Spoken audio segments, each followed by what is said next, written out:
Abiraam waan deebi'u natti fakkaatee osoo dhiifamaa nan gaafatinii kana booddee dhimmiitu jennaaniin eeyyuu naan jedhee inni garuu osoollee torban tokkollee torban lamallee hin gahiin dubartii biraa faana qabame. Ashamaa akkam jirtu hordoftoonni kiyya marti keessan siniin jecha nagaa keessan miti anis nagaa kooti gooftaan eebbifamu siniin jecha.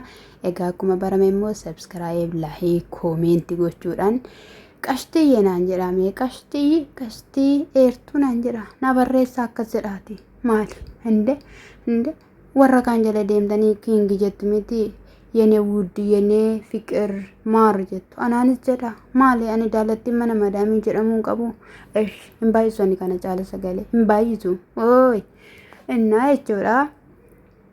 Sana booda baay'ee obboleetti kiyyaa miidhaadha kan jiru maaliif akka kana gochaa jiru garuu wanti beekamu tokkollee hin jiru. Inni simmi jedhee sagaagaluudha kan baree jireenya isaa sirreeffates hin jiraatu. Ani garuu kan hin barbaadu obboleetti koo Ermeellaa bira abadan akka hin geenyen barbaada. Yoo inni immoo hingaa ta'e rakkoo guddaatu isa mudata. Obsa keenya fixanneetu jirra kan jechaatu jiru. Egaa Ermeellaan isaanii dhageessu abada kana dura dhageessaniitu waan ishiin jetteeni. Abiraam akka nama ati yaaddee miti. Abiraam gara laafessadha yowwaadha jettee dhiisii waan hundumayyuu jetteeni akkaataa yeroo dhukkubsatee inni sin hin barbaadu jedhe sana jechuudha. Gochaan Abiraam hojjechaa jiru mee dhugaa dubbachuuf mee amma dhugaadhumaan itti hojjetanii akkamittiin jenna yaa biyyaa. Erga dhukkubsatee fayyee shurrubbaa dhaatee maallayyoo wal jala keeyyatee ministirii wal jala geeddaree akka nutti bahee jechuudha. Nan tuqina nan qabiina jedhee akka dhiiraa goggodhatee kana lama qabamuu maalidhaan hagaluu didime hanaa jechuudha. Maal dhiirri akkatti xoolagee kachabatu inde akka barbaadetti namni gara barbaadetti kanuuf inde maal jechuudha mee gaariidha moo inni gaariidha. Ani kan hin beeku gaarii akkana gor jedhanii gara biraatti akka ishiin hin gorre abbaatu oofa jechuudha. Ilma namaa ta'anii maal jechuudha mee inde ofin eeguu kun maal jechuun maal ta'utti jira. Ani amanaan jiru waa itti taphattabameen jechaan jiran amma akka kootti jechuudha. Waa itti taphattabame yeruma isaa wayyiitu waa itti taphattabee akka inni jireenya qalbii qabuu fi jiruu qalbiin qabu akka hin jiraan yoo dubartoonni nuti kaleessa inni tuttuqaatu ture kun akka inni jireenya kana hin jiraanne yoo godhanu amma biraan agabba'ee jira. Dubartii 99 faana oolee ooti hirribisma dammoo jechuudha. Innaan Ermeellaa gocha Ermeellaa yaaduyyuu olla jedha olla gama. Qomee dubartiin tokko dhiiraaf maxxaxabaadha. Ani kan hin beeku maxxaxabaa irratti harka dhiqatu jechuudha. Kan maaliitu dhiirri akka simmeetii ofii hidhachuu dadhabanii osoo biyya ofii hin beekin osoo jaarsummaan hin beekin algaa bitanii ol galchanii akka barbaadan ta'anii kottuu kaa'anii wajjiniin akka barbaadan ta'anii bijaamaa uffatanii jechuudha. Kan maalii na kabajeera iddoo naa laateera lafa naa laateera ulfina naa laateera na jaalateera jaalala dhugaan naa ibseera boruuf naa ta'a maatii koo hin kabaja inni dhiira cabaadha hin danda'a rakkoo dabarsuu danda'a obsa qaba jedhanii filataniitu dhiira wajjiniidhaan akka barbaadan ta'u. Bakka gaafa sana dhiiraaf of kennu.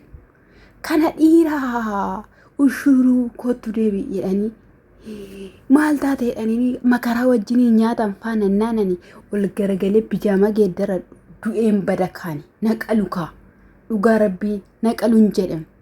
Hindi goota ta'e leenca ta'e bakka maa abbaan barbaade sitti dhiqatte. Sagalee koyyuu gadi qabeen otoo iddoon hin jiru argitanii waaqa kan dheeran viidiyoo hojjechaa jira. Kanaafiyyuu willik jettee jireenya Abiraam keessaa bahu qabdi. Inturteen jedhamanii Ermeellaan inturte bifa kana baattee amala kana baattee dheengadda otoo kabalteetti ta'e dheengadda turte kan kabalte jechuudha. Obsa ishiin qabdi kana baattee dhirsa nama hin dandeesse ruutaan dhugaa rabbii mee hin dandeesse akka ishiin dandeesse amma manaa galaa jira wajjiniin kan jiraatte amma manaa galaa jira dura hin quuftee jechaa turre hin quuftee quufatarraa galuu dide jechaa turre gorootarraa lakkaa isheen hin gubatte harka lafa jalaatiin miccirratee harkasaa walitti mammaratee waan hin taane hojjechaatu jira jechuudha. Faranjiitti seerachaa ture baazawee viidiyoo baay'eetu nu bira jira. Abbaa dhiifama gaafattu dhiifama gaafattee deebi'uu baattee taanaan wayyoo liksichaanii ture jechuudha. Bakka inni dammoo deef akkas jechaa ture gaafa irraa dhoowwaa Ermeellaa irraa maal dhoowwu Ermeellaatu ofirraa dhoowwu qaba malee yeroo amma wanta akkasiin jiru mikidoo gurtitti adduu sanatti bakka Ermeellaa akka biraan hin geenye jechaanii ture jechuudha. Nuti akkamittidhaan Ermeellaan iyyuu bakka isaa akka hin geenye ishiitu kana dhaabbata godhee jireenya ishii jiraachuu qaba jennaani achirratti shap gochuu barbaade jechuudha. Mikiin maaliif jennaan kana dura didaa turte waan ta'eef dhaga'uu didde waan ta'eef jechuudha.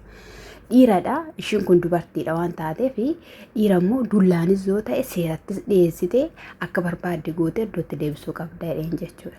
Inni dammoo deef yosoo jireenya isaa Ermeellaas dhiisee ruuttaas waanuma ta'eyyuu ta'ee jireenya mataa isaatii jiraatee nutti tola waan inni gochaa jiru wanta ta'aa jiru nuyi nu dhibeetu jira. Kanaafiyyuu osoo alallee deemee osoo jiraate jechaa ture jechuudha. Ala isa kamnaa deema yoo Ameerikaa seensistu ta'e dubartiin Ameerikaa halkan tokko san bulchitu najjeefti. Yoo Awurooppaa seeneerammoo ta'e halkan tokkoon jechuudha laaffiftee sireerratti ol baaftee xaqallaltee jechuudha raffiftee achumaan hambistee jechuudha.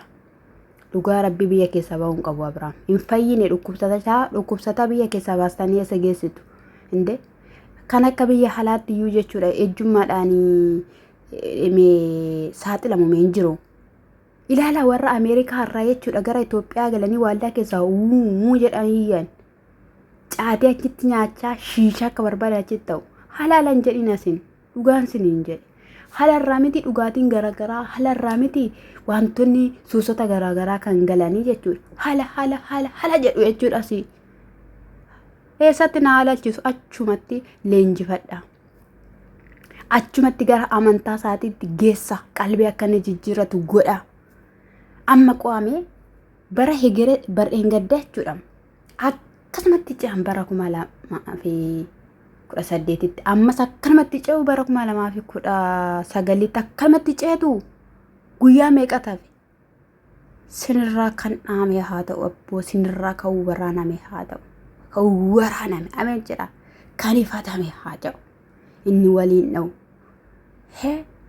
diraamaadha jedha hojiidha jenna dhugaadha jenna sobeen umtuu sayyuu nuun gala jirtu miti reesi nagaadha fayyaa keessanii miti ayyee nagaadha jedhaati. Egaa immoo nagaa ana bichaa miti yuudibii koos nagaa gaafadha nagaa gaafattan malee bira hin darbina naa jeese anaan.